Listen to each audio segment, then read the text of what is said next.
Monsieur Jean-Louis Tchimbalanga, comment avez-vous réagi à l'annonce de la confirmation presque acquise de la participation du président François Hollande au sommet de la francophonie à Kinshasa?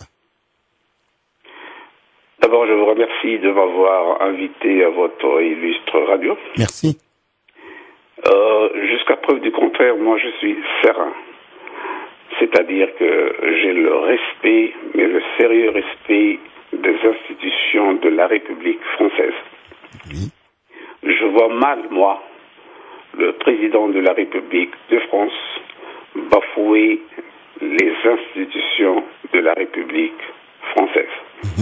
Je m'explique. Nous avons d'ailleurs fait un courrier, mon avocat a fait un courrier envoyé au président de la République pour lui rappeler le respect des principes de la séparation des pouvoirs. Donc, tout ce que je peux vous dire, je suis serein et j'ai confiance aux institutions de la République française, et je suis sûr et certain que M. François Hollande ne va pas à l'encontre de ces institutions. Voilà tout ce que je peux vous dire pour le moment. Monsieur Tchimbalanga, quel intérêt y aurait-il à boycotter le sommet de la francophonie à Kinshasa ou même à le délocaliser? Quel intérêt? Je vais vous dire une chose. Oui.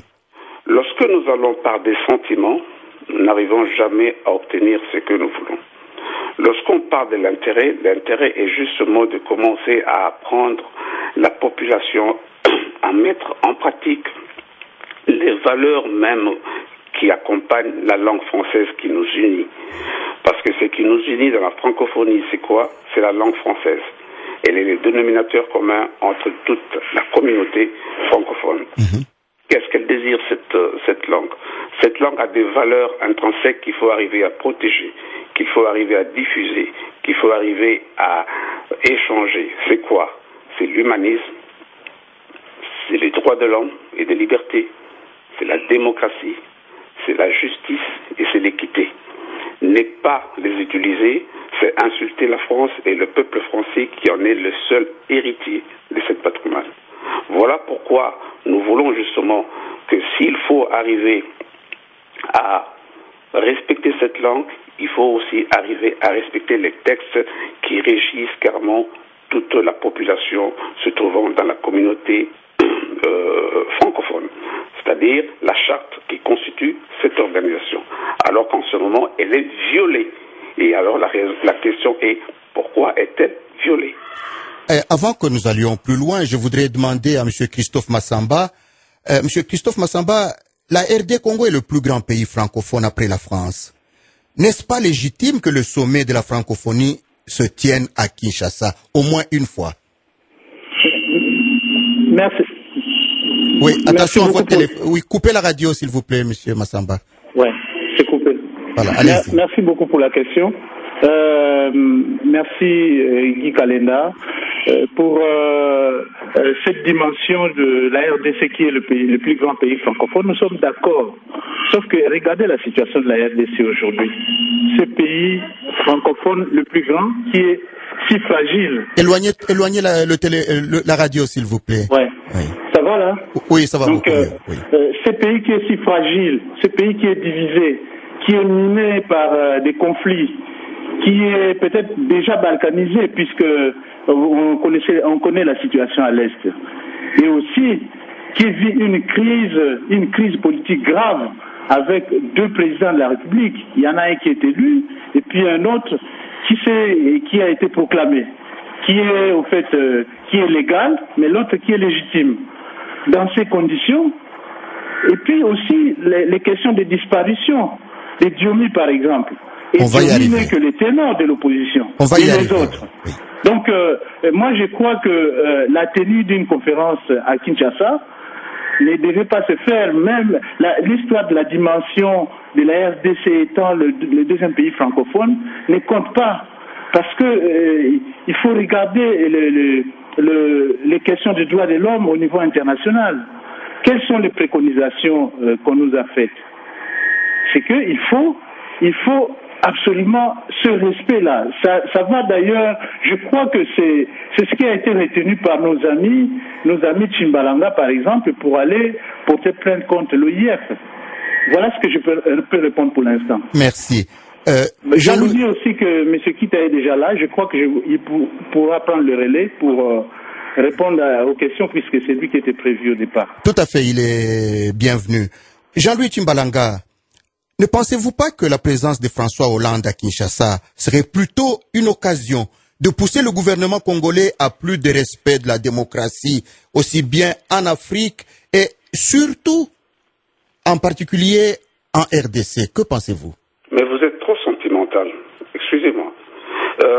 Je suis français. La première chose qu'on m'a demandé, c'est de m'intégrer à la culture française. D'accord. Or, la culture française est celle qui respecte les droits.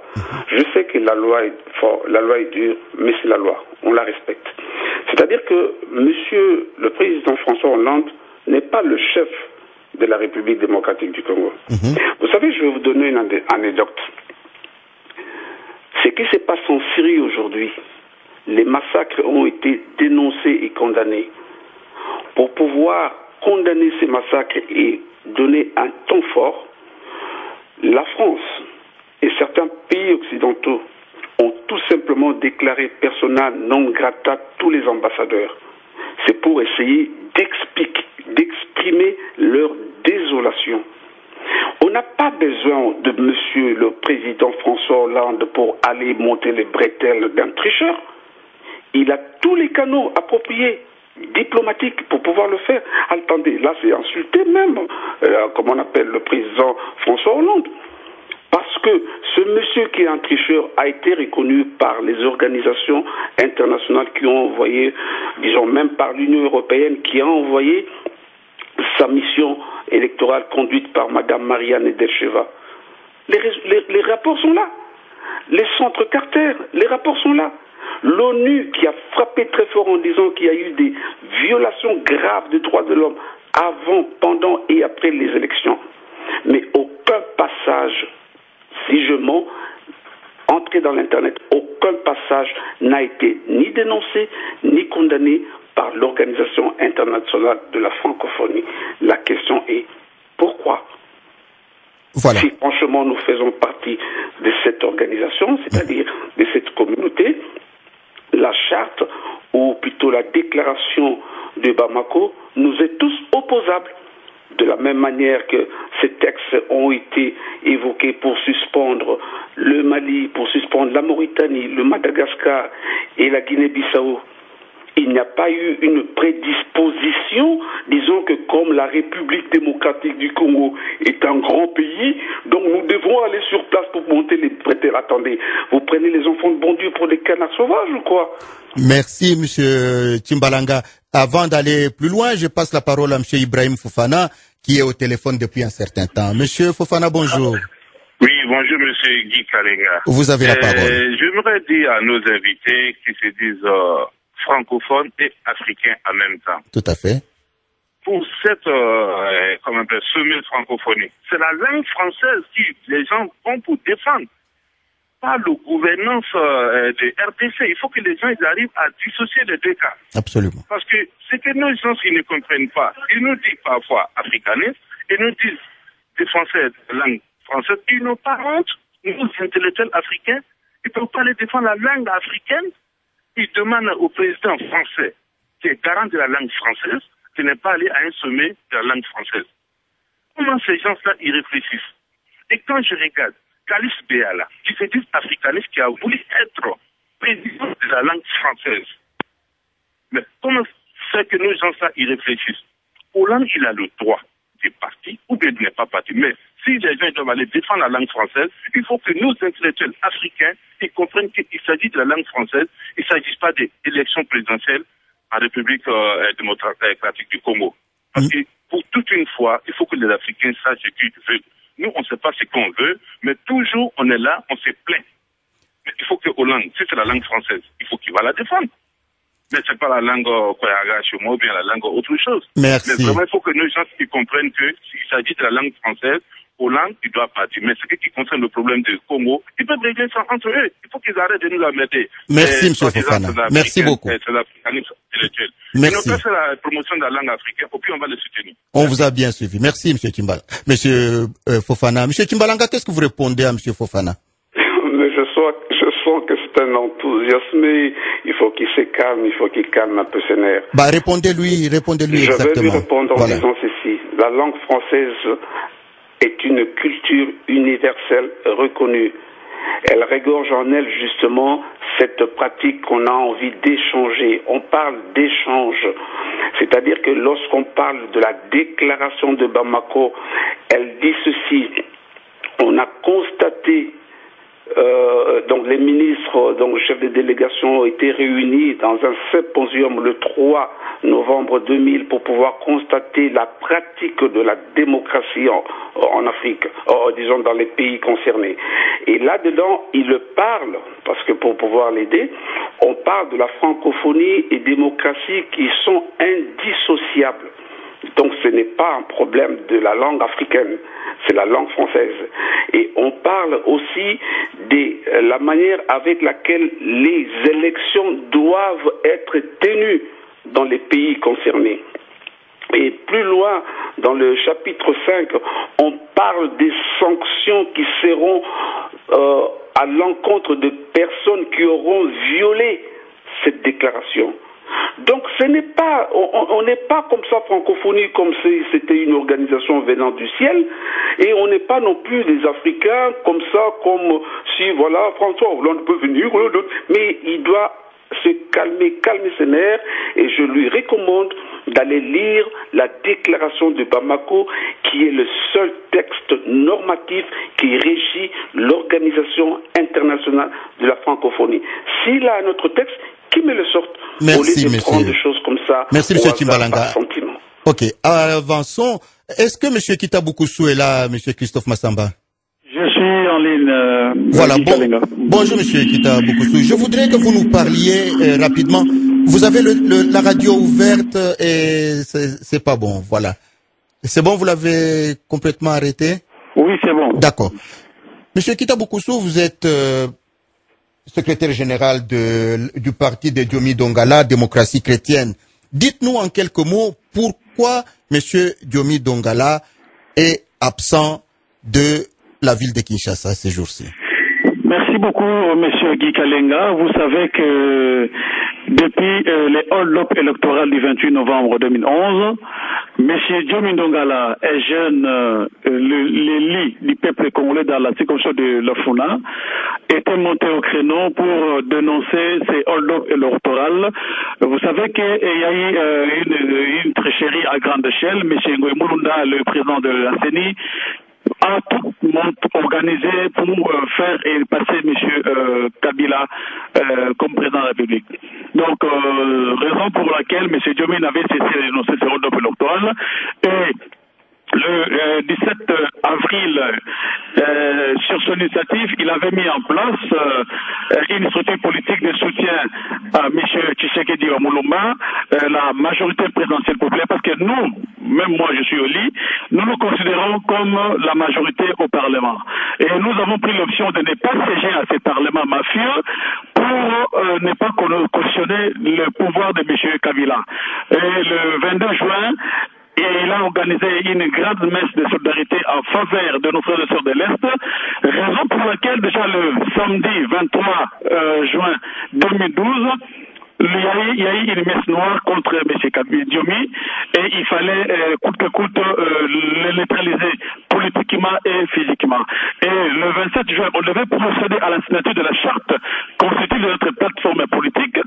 Et le 26 juin déjà, M. Kanyama, colonel de son État, a été dépêché dans notre siège pour nous empêcher de tenir cette grande manifestation. Et le 27 juin, le jour de la manif, à la cathédrale Notre-Dame du Congo, moi personnellement j'étais là avec d'autres militants.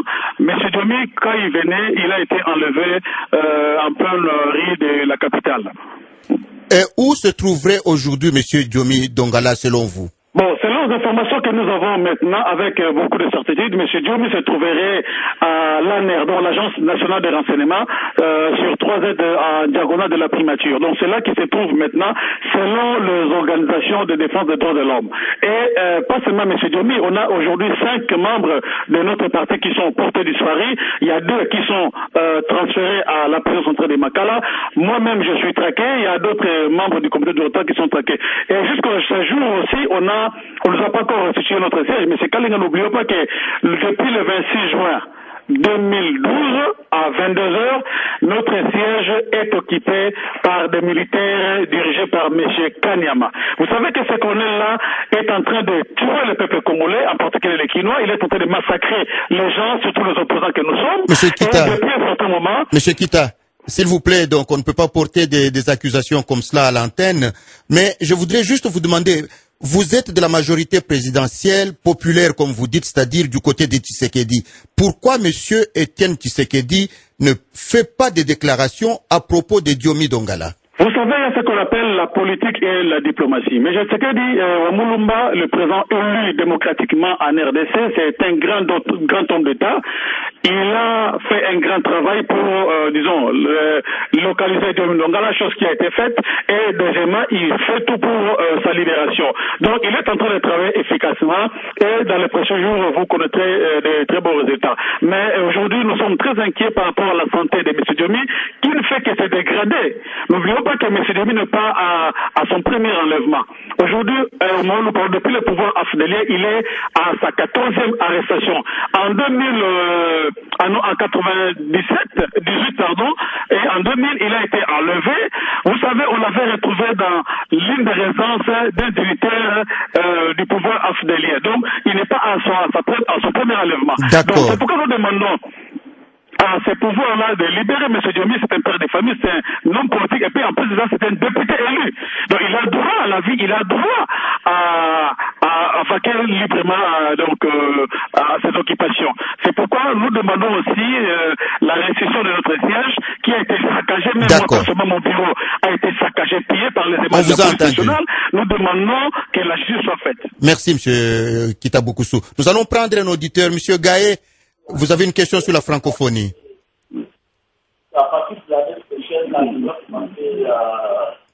Monsieur Gaé, vous m'entendez? Ouais, bonjour chef. Oui, soyez bref, allez-y rapidement. Ouais, non, mais c'était pas de grandes choses de vos débats, c'était pour le débat que vous faites au niveau de votre chaîne. Merci. Concernant l'Afrique surtout. Merci, monsieur Gaye. C'était pour juste dire à nos intellectuels d'Afrique. Merci beaucoup. Merci beaucoup. Monsieur Makalou, vous êtes là? Oui, bonjour, monsieur. Bonjour. Soyez bref, monsieur Makalou. Ok, d'accord. Oui. Moi, je voudrais dire seulement que il faut qu'il dépassionne un peu le débat. D'accord. Parce que je pense que monsieur Hollande, le président Hollande ne va pas à RDC pour aller défendre le régime. Il va à RDC, c'est pour aller défendre la langue française, les pays qui ont en commun l'usage du français. Donc, dépassionnons un peu le débat. Ce n'est pas pour cautionner quiconque reconnaissance à qui que ce soit, mais c'est pour défendre une langue. Donc, la RDC a tout intérêt à organiser cette rencontre. Et ce n'est pas fait pour un régime. Donc le régime est déjà reconnu par la communauté internationale. Donc le déplacement de M. Hollande à RDC ne signifie pas qu'il va aller porter un caution à M. Kabila ou qui que ce soit. Donc il faut que vraiment nous, les Africains, qu'on dépasse un peu le débat. Merci. Merci beaucoup, M. Makalou. M. Jean-Louis Tchimbalanga, un dernier mot, vous avez 1 minute pour conclure.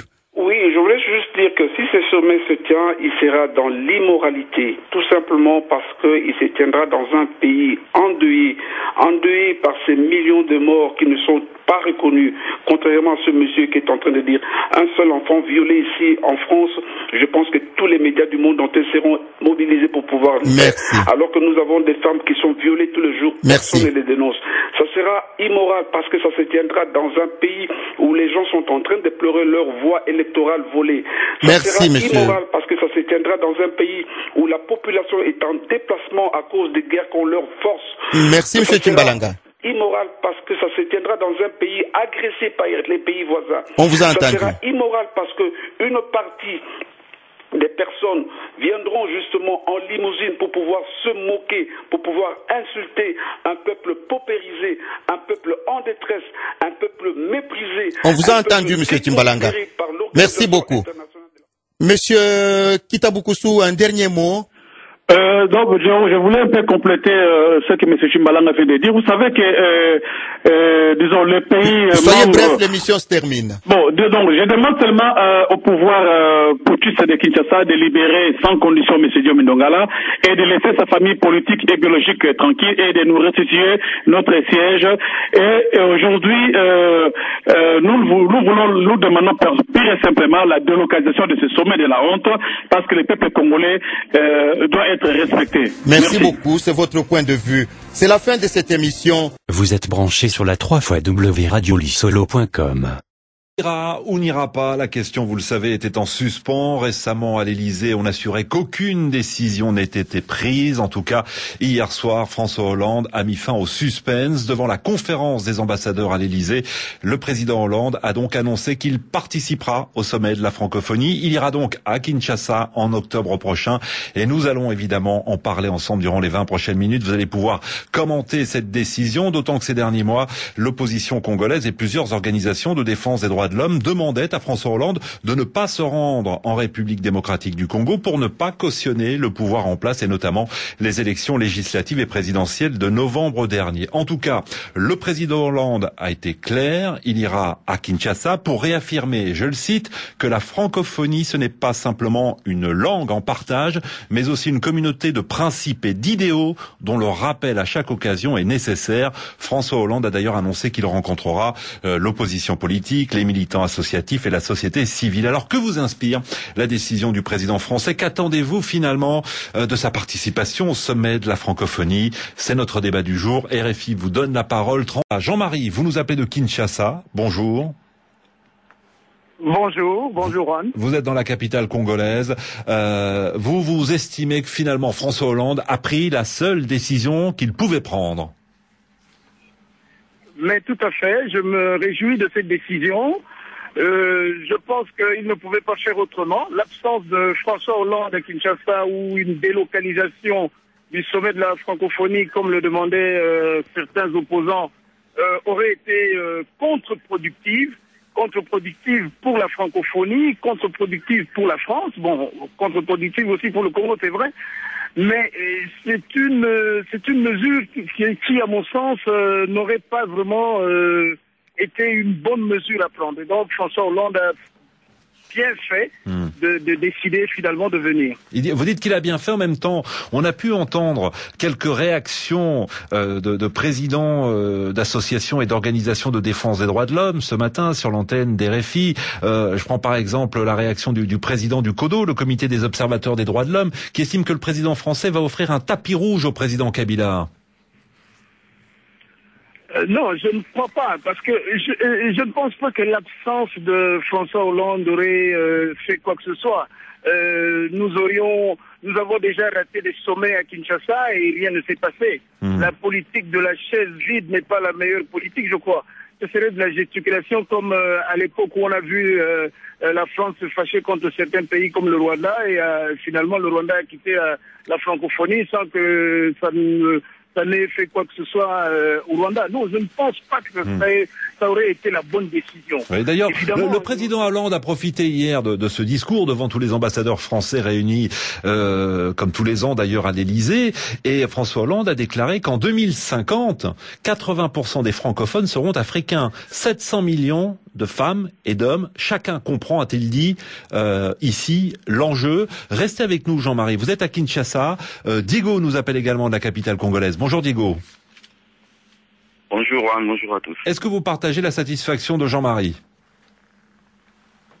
Non, moi, par contre, c'est avec amertume que j'avais reçu le message du président Hollande hier qu'il a décidé de participer à Kinshasa.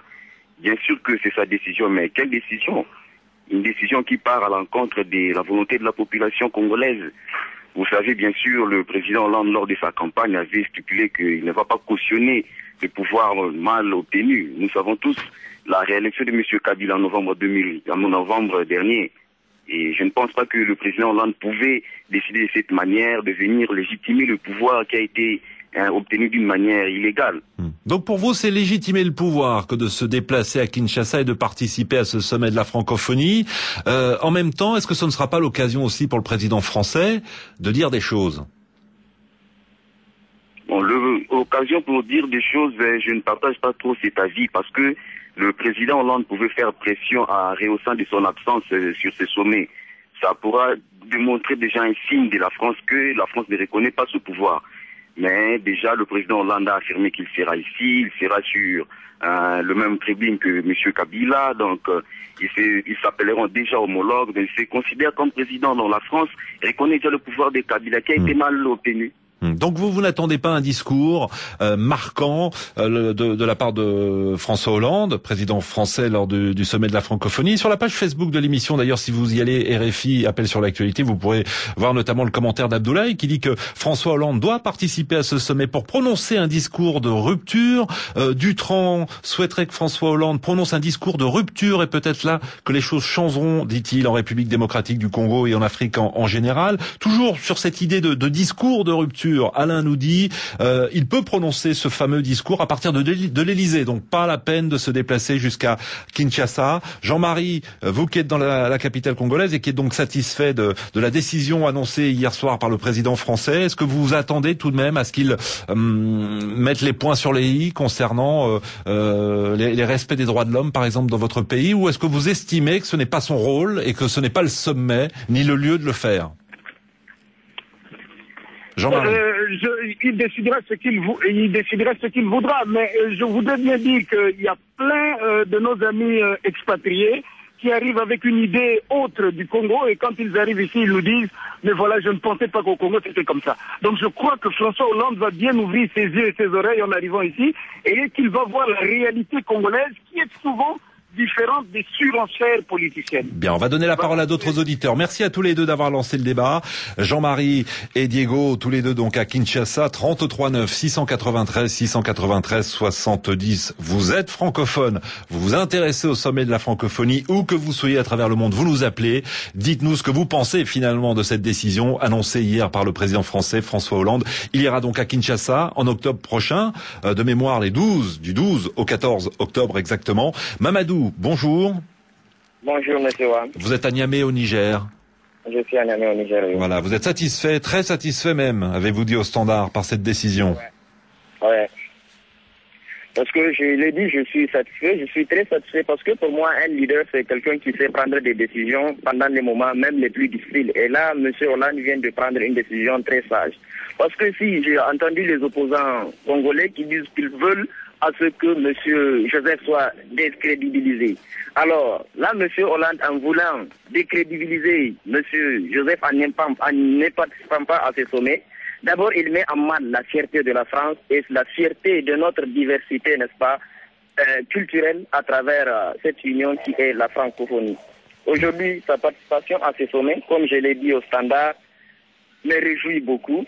Et c'est une occasion pour M. Hollande de marquer une rupture avec le sarkozysme et de dire la vérité telle qu'il l'a dit avec sa nouvelle vision de la politique africaine de la France. Donc il doit profiter de ce déplacement à Kinshasa, qui sera d'ailleurs son premier voyage officiel, pour, et je reprends sa formule d'hier, pour tout dire oui, partout et faire en sorte que ce qui soit dit soit fait.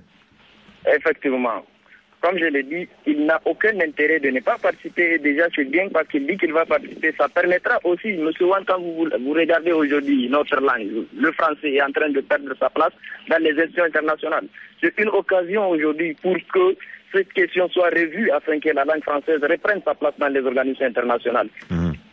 Donc, d'où l'importance de la présence du président français au sommet de la francophonie. Merci Mamadou. On retourne en République démocratique du Congo. Nous allons cette fois-ci dans l'est du pays, à Goma. Bonjour Claude. Oui, bonjour Gomez. Alors, comment avez-vous réagi donc à l'annonce de la décision du président Hollande?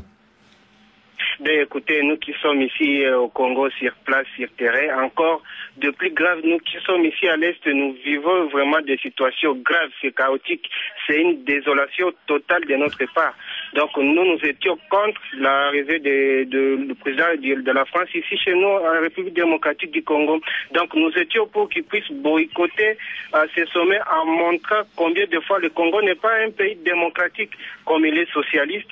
Donc il pouvait montrer combien de fois tous les pays francophones pouvaient emboîter le pas d'être démocratiques. Donc c'est ça en fait, nous sommes très contre pour son arrivée ici. Vous êtes contre son arrivée en même temps, je ne sais pas si vous avez pu entendre Claude ce matin, Yamina Benguigui, qui est la ministre française de la francophonie, elle était l'invitée des RFI matin et vous pourrez de nouveau entendre évidemment à la mi-journée cet entretien. Elle dit que ce n'est pas une réunion bilatérale, mais une réunion de la francophonie. Ça change quand même, c'est différent. Écoutez, j'ai suivi la ministre française. Ce qui est là, il faut que vous compreniez une chose. La France est en train de privilégier ses profits, en fait, ses intérêts économiques. Parce que, en suivant même le discours que le président de la France avait adressé hier soir, il avait dit que la France a besoin d'une ouverture économique de l'extérieur de l'Afrique. Vu que l'Afrique s'est réorientée vers d'autres extérieurs, maintenant la France a besoin de privilégier ses intérêts. Mais nous qui sommes Congolais, nous souffrons, c'est nous qui sommes victimes. Comme ici chez nous à l'Est, c'est bizarre, c'est grave si vous êtes sur terrain. Donc nous sommes contre vraiment, ça va nous mettre de plus. Nous sommes dans une... Donc vous avez le sentiment que cette visite, c'est avant tout pour défendre les intérêts français en République démocratique du Congo et dans la sous-région. On va voir ce qu'en pensent d'autres auditeurs. Nous repassons au standard évidemment, jour de 10. Marcel, bonjour. Bonjour, Monsieur Gomez. Vous êtes à Kinshasa et contrairement à Claude à l'instant, vous saluez cette décision. Oui, mais c'est une bonne nouvelle. Une bonne nouvelle pour la France, une bonne nouvelle pour la République démocratique du Congo, une bonne nouvelle pour toute la famille francophone du monde. Je suis très, très, très content que François Hollande choisisse Kinshasa pour son premier voyage officiel en Afrique.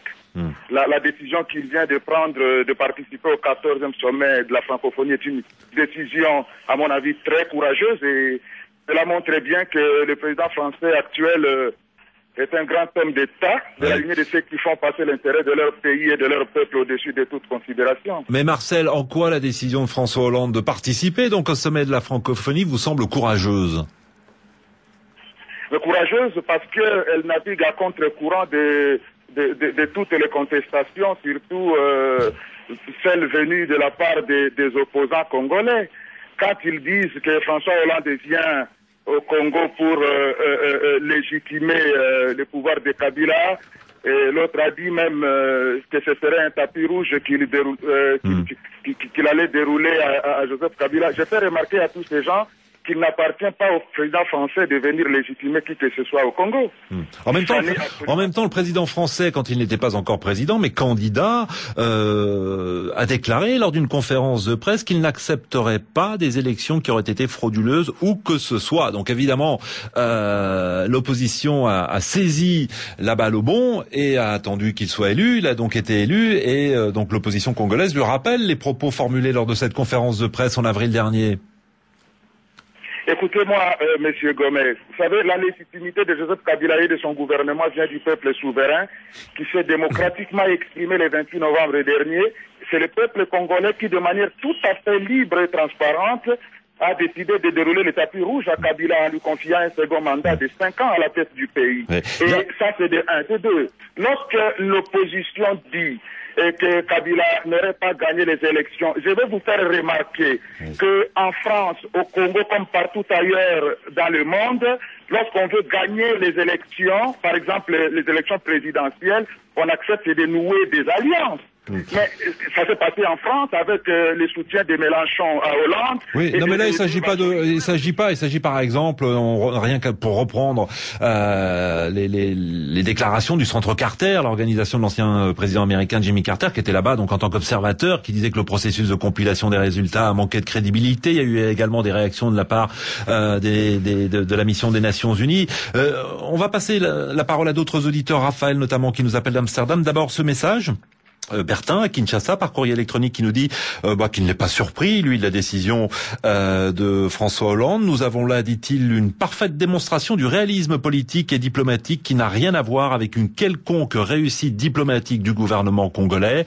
Il s'agit d'une réunion multilatérale qui n'a rien à voir avec une visite d'État qui, elle, est plus significative dans les relations entre les États. Mohamed à Accra nous dit toujours par courrier électronique qu'il est contre la décision du président français. Il trouve que c'est encourager les autorités actuelles dans leur démagogie et le non-respect de la démocratie. Réaction de Serge qui est à Beni. Beni, c'est dans le Nord Kivu. Il est satisfait de la décision de François Hollande, d'autant plus que le sommet n'appartient pas à la République démocratique du Congo, ni moins à la France, en dépit des exactions commises sur place.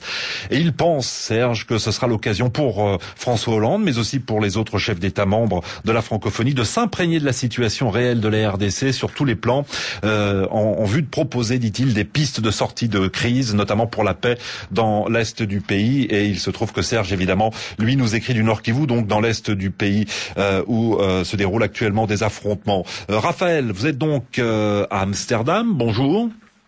Bonjour Monsieur Juan, bonjour à tous les auditeurs de la RFI.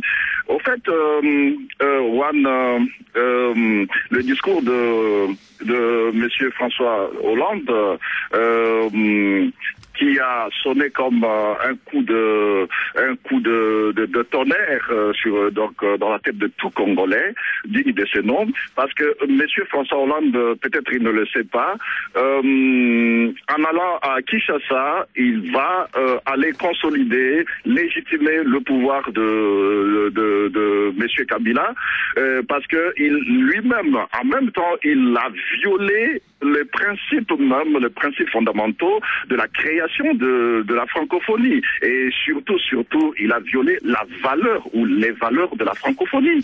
Parce que à Kinshasa, tout le monde le sait, et le monde entier le sait, le rapport de l'Union européenne, le rapport de Carter, le rapport de toutes les organisations internationales l'ont dit que Monsieur Kabila a violé et il a triché les élections, et les élections du 28 novembre 2011 n'étaient pas bien faites. Et quand vous parlez des valeurs de la francophonie, je peux citer par exemple la déclaration de Bamako.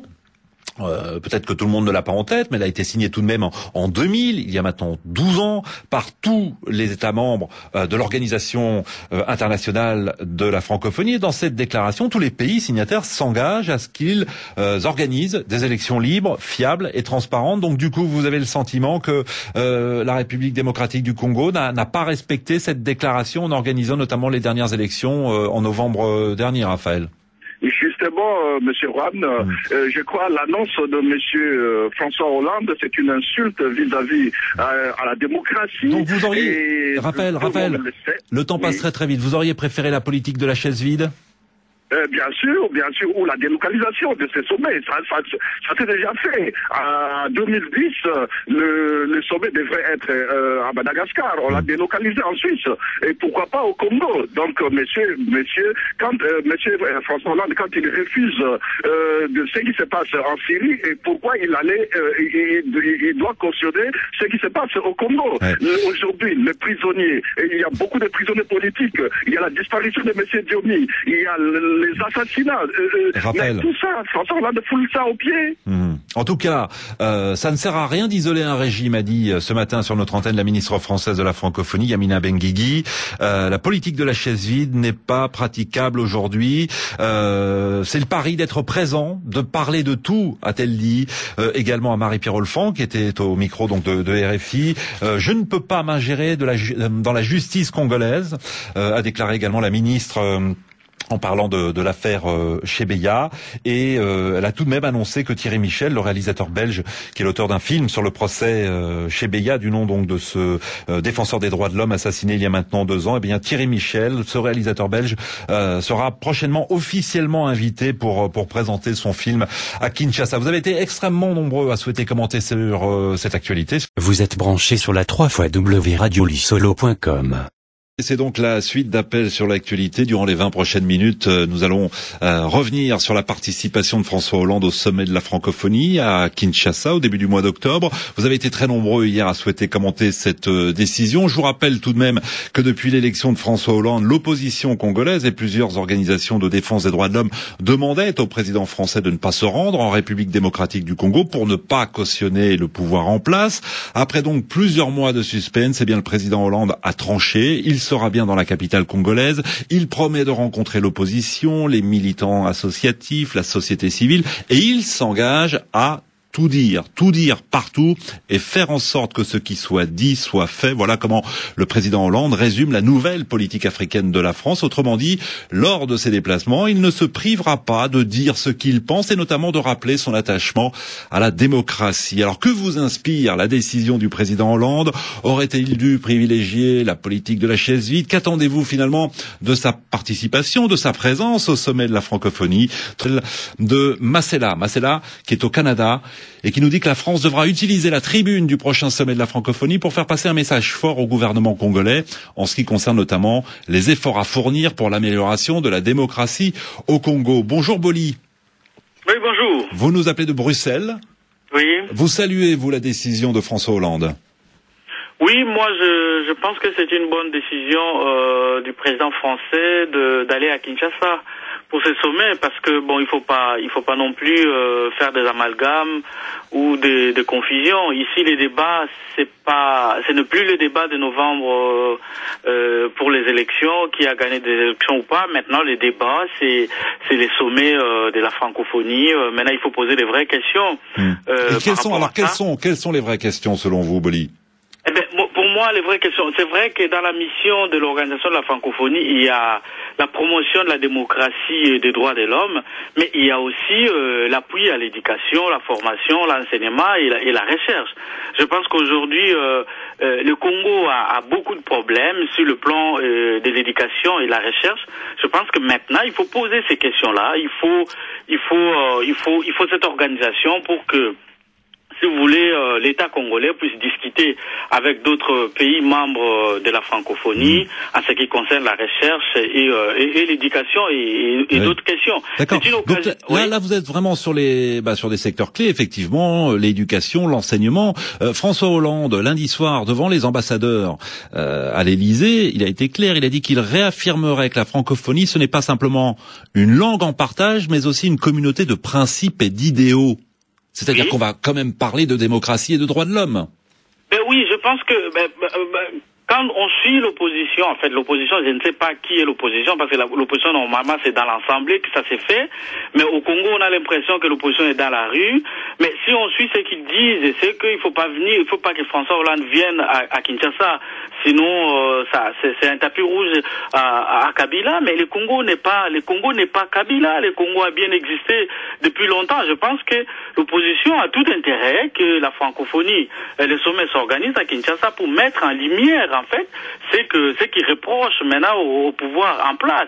Parce qu'il faut pas continuer à dire, ah ben voilà, il fait ceci. L'occasion est donnée maintenant à l'opposition congolaise de rencontrer d'autres présidents du monde pour mettre en lumière ces violations qui crient, les violations de droits de l'homme qui crient à la longueur de journée. Mais il faut pas oublier aussi que cette organisation profite aussi aux Congolais. Vous savez, le Congo, c'est le 3e pays, je pense, depuis la création de la francophonie qui va organiser ces sommets en Afrique. Il y a eu Cotonou, il y a eu Dakar.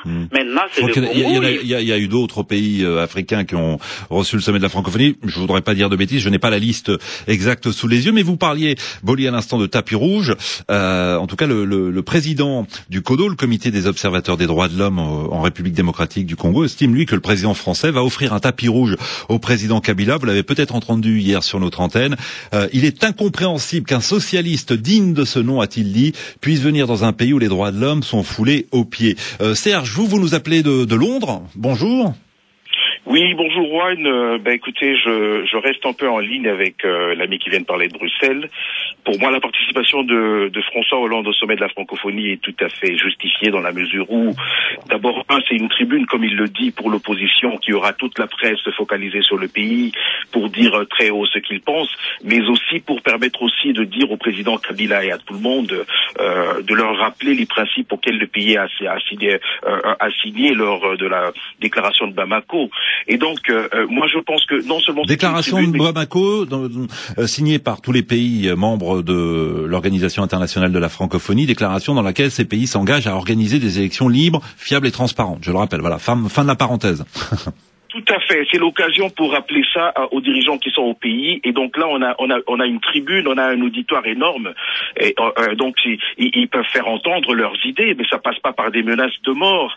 Ils sont en train de promouvoir des valeurs de démocratie. Je rappelle que on a menacé Madame la ministre française. Ce ne sont pas des principes qui vont fonder la démocratie. Yamina Benguigui qui a dit hier effectivement dans l'entretien qu'elle a accordé à RFI à Marie-Pierre Olfan qu'elle avait reçu des menaces de mort concernant l'organisation du sommet de la francophonie à Kinshasa. Donc, c'est-à-dire que quand on est démocrate, il faut qu'on soit tolérant, qu'on accepte l'autre point de vue, qui n'est pas nécessairement le sien, mais aussi, donc, c'est l'occasion pour l'opposition de rencontrer tous ces chefs d'État auxquels ils n'auront peut-être pas accès en dehors de ce sommet. Donc, voyez-vous, je pense que les Congolais doivent comprendre, ils doivent être pragmatiques.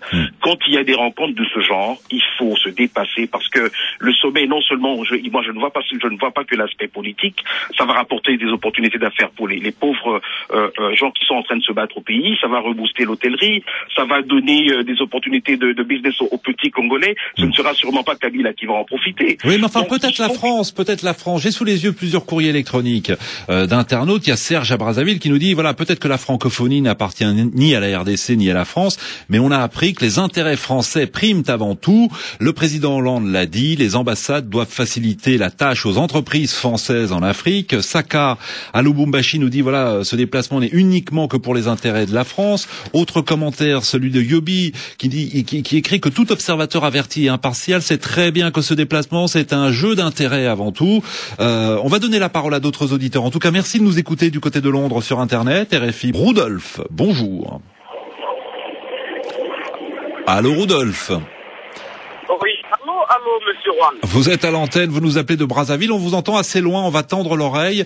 Vous faites partie de ceux qui dénoncent la décision prise lundi soir par le président Hollande. Oui, effectivement, Juan. Je suis contre son arrivée en RDC. Effectivement, j'ai suivi l'intervention de mes prédécesseurs, mais je m'inscris en faux par rapport à ce qu'il venait d'avancer tout à l'heure comme hypothèse. Personnellement, je pense que la francophonie est avant tout une grande organisation politique, bien qu'elle incarne également les valeurs culturelles, mais je pense qu'elle est avant tout une organisation politique. Alors, le premier mot de la francophonie, à mon avis, c'est François Hollande, puisqu'il est le président de la République française. Socialiste de surcroît. Mais nous savons qu'un socialiste, c'est celui-là qui incarne les vertus les plus nobles, comme le bien, la justice, l'égalité, l'amour. Mais il accepte quand même descendre dans un pays où ces mêmes droits fondamentaux sont foulés aux pieds. Je peux citer parmi tant d'autres cas, nous avons par exemple, l'opinion internationale sait bien que la RDC sort d'un processus électoral largement contesté. La liberté d'opinion n'est pas du tout respectée dans ce pays. L'organisation des marches au lendemain de la publication des élections a été reprimé par le Donc, pouvoir. au vu de ce constat, Rodolphe, au vu de ce constat que vous détaillez à l'instant, la politique de la chaise vide aurait été, selon vous, la meilleure solution. Hier, Yamina Benguigui, ministre française de la francophonie, disait sur notre antenne, ça ne sert à rien d'isoler un régime.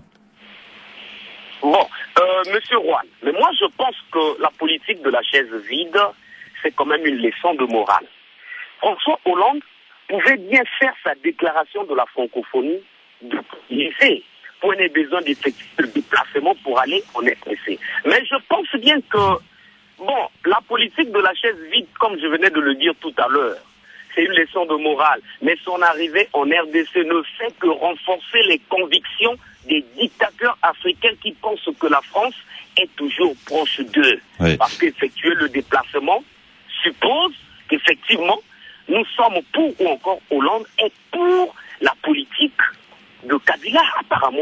Donc, vous avez l'impression, vous, qu'il n'y aura pas de rupture, comme promis, durant le mandat de François Hollande. Michel, dans la boîte aux lettres électronique de l'émission, nous dit, il est à Bruxelles, quand François Hollande parle de tout dire et de tout faire, il sait très bien que son discours ne sera que de la poudre aux yeux, puisque quelques heures après, le tout passera comme une lettre à la poste, sans effet. Réaction à peu près similaire de Mwandi sur la page Facebook de l'émission. Il nous dit bienvenue à la Realpolitik Land. On attend de voir comment le président Hollande dira tout et surtout comment tout ce qu'il dira se fera. Fin de citation. Sage, bonjour. Oui, bonjour. Vous nous appelez d'Ottawa. C'est bien ça? Oui. Vous êtes congolais, vous suivez évidemment de près l'actualité dans votre pays. Alors alors c'est intéressant, je ne sais pas comment vous allez le développer, mais vous avez dit au Standard que la présence de François Hollande à Kinshasa, eh bien c'est un piège tendu au gouvernement de Kabila. Oui, effectivement, parce que vous devez comprendre que c'est pour la première fois que le président élu français va fouler le sol africain. Et il faudrait rentrer dans toutes ces promesses de campagne qu'il a dit qu'il ne soutiendra jamais un pouvoir qui ne respectera pas les règles démocratiques. Et lorsqu'il a parlé aux ambassadeurs français, il a précisé très clairement qu'il va profiter pour tout dire. Donc ça sera sa politique et fera que tout ce qui sera dit soit fait. Alors ça, c'est un piège. Alors je suis très étonné. Mais en quoi c'est un piège? En quoi c'est un piège? Un auditeur disait bon, il va tout dire, mais une fois qu'il aura quitté la capitale congolaise, voilà, son discours passera aux oubliettes. Non, mais vous savez, ce n'est pas dit nécessairement que le discours passera aux oubliettes. Vous savez qu'il va se déplacer avec la presse, qu'il va se déplacer avec des décideurs économiques. Il peut bien isoler le pouvoir de Kabila. Et quand tout ce qui sera dit là-bas est appelé à être fait, vous devez comprendre qu'il y aura des suivis. Je crois que le président français est sérieux dans ce qu'il dit. Et s'il n'y aura pas de suivi après. Vous savez aussi que le Congo est en train de se préparer pour des élections locales. Et des élections de sénateurs n'ont jamais eu lieu jusque-là, et des élections de gouverneurs n'ont jamais eu lieu jusque-là, et il y a encore de polémiques tout autour de cette question. Et je pense qu'il va y avoir des recommandations. Et étant donné que le président français d'ailleurs n'est pas le seul à donner ce signal, vous avez vu d'autres présidents africains ont même boycotté ce sommet, ont essayé même de pousser la France à ne pas y aller. Ils seront sur place. Quel autre pays, quel autre pays africain va boycotter le sommet? Non, je ne dis pas boycotter, mais vous avez vu, il y a eu des présidents africains qui ont émis des réserves. Certains ont dit bon, le président Hollande ferait mieux de ne pas se déplacer à Kinshasa. J'ai en tête. Alors il faut que je retrouve j'ai beaucoup de fiches évidemment parce que je n'ai pas la science infuse, mais je me souviens sur l'antenne des RFI du président guinéen disait bon ce sommet à Kinshasa il pose problème quand même. On va donner la parole à Dominique qui patiente depuis un petit moment au Standard. Bonjour Dominique. Bonjour Juan, bonjour à tous les auditeurs. Vous êtes à Paris, en région parisienne en tout cas. Voilà. Vous considérez que François Hollande fait bien de se rendre au sommet de la francophonie? Alors moi je ne dis pas qu'il fait bien, je dis qu'il a un certain devoir à le faire. Comme certains des intervenants l'ont dit aujourd'hui, on est dans un monde de realpolitik. Comme la ministre de la francophonie française Yamina Benguigui l'a dit, aujourd'hui la politique de la chaise vide n'a pas de poids, n'a pas de sens. Ça c'était quelque chose qui avait lieu peut-être dans les années 80, années 70-80. Aujourd'hui, notre monde ne fonctionne plus sur les mêmes données, en tous les cas les mêmes relations politiques. Aujourd'hui, la francophonie, depuis sa création par les grands personnages africains, que ce soit Senghor, que ce soit Bourguiba, quand ça a été créé, avait effectivement des objectifs qui étaient avant tout culturels, sur le plan de l'éducation, etc. Aujourd'hui, la francophonie, cette organisation, comme bien d'autres organisations internationales, a pris une place politique, une place diplomatique.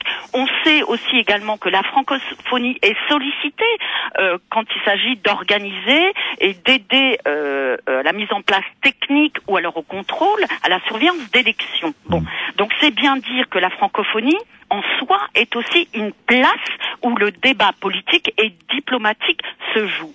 Je crois que c'est fondamental.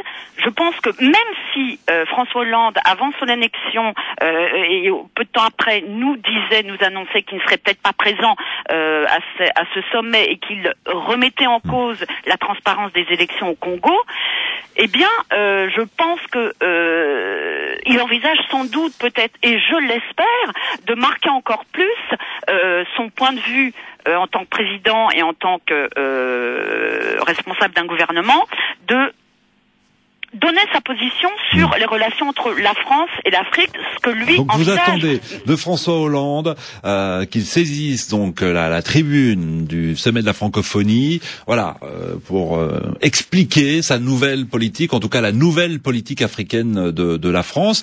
Il a laissé apercevoir un peu ce que sera cette nouvelle politique dimanche devant les ambassadeurs. Merci en tout cas Dominique de nous avoir appelés. Il nous reste 3-4 petites minutes. Jonathan, bonjour.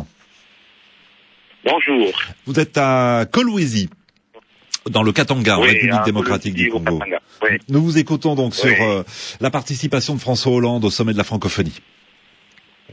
Oui, en fait, s'il y a eu des gens qui ont émis des réserves, qui ont émis leurs avis de voir François Hollande ne pas venir, et ils ont eu à présenter certaines réalités, nous sommes en train, je suis étonné de voir qu'un grand homme comme lui, qui a défendu des valeurs, qui puisse venir s'embourber dans cette histoire que nous sommes en train de vivre en République démocratique du Congo. Ne serait-ce que soutenir ces Congolais qui continuent à mourir, qui sont morts il y a des années, ne serait que de les soutenir, il se proposerait de délocaliser le sommet de la francophonie de la RDC. Ça ne sera pas la première fois. Ça sera pour lui un signal qu'il aura donné à cette façon-là d'accéder au pouvoir. Parce que quelle leçon on va donner aux autres qui vont vouloir aussi se retrouver au pouvoir de la même façon que ceux de la RDC vont se retrouver. Et nous qui sommes ici en RDC, nous connaissons ce qui est en train de se passer. Oui.